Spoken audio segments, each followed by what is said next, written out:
I always thought that if and when a non-racial liberal democracy dawned in South Africa, or the closest thing approximating to it, we could pack up our struggle role, our oppositional role, and just get on with building South Africa. Well, it was not to be.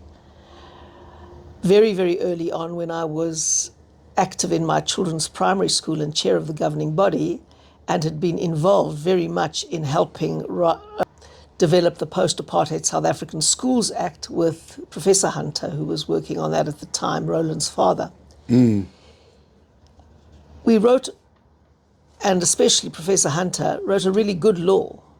And the very first thing the ANC did was violate its own law through the voluntary severance and redeployment scheme, which was supposed to pull all teachers on a voluntary basis out of education, pay them a lot of money to do so, and then redeploy any excess teachers wherever they want in the goal of transformation. And we said, no, but that's completely contrary to the Schools Act. It puts labour considerations above children's considerations. And the critical thing is educational criteria, not race engineering, which is what they wanted to do. So I mobilised 80 schools, and we took that decision on the voluntary severance and redeployment scheme on review to the courts, and that their own law was found to be unlawful, and their own application of their law was found to be unlawful and unconstitutional. So that was a huge victory for us of 80 tremendous. I wasn't schools. even aware of that. No, that was a big, big victory. I was That's chairman in the of Western Cape. No, for the whole country. Oh, really? It was nullified, that scheme, for the whole country, and that was one of the mechanisms we wanted to save public education through. And we went quite a long distance towards doing that. And then what the ANC did was change the law to make it legal, exactly like the National Party.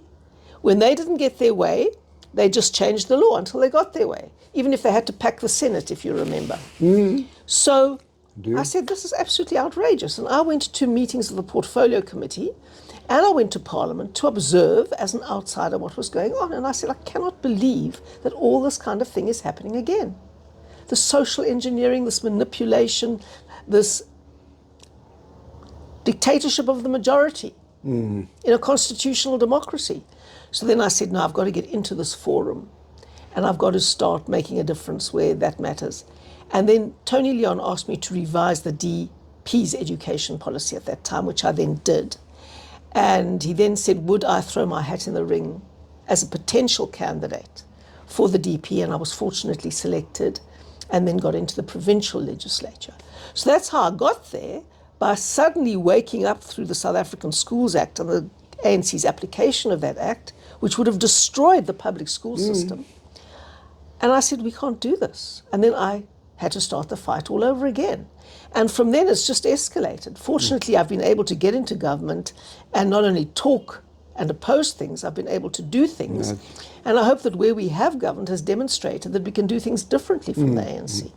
So that is how that happened. And I was very frustrated having to go straight into opposition again. It was literally within the 18 months that I had to go into opposition again.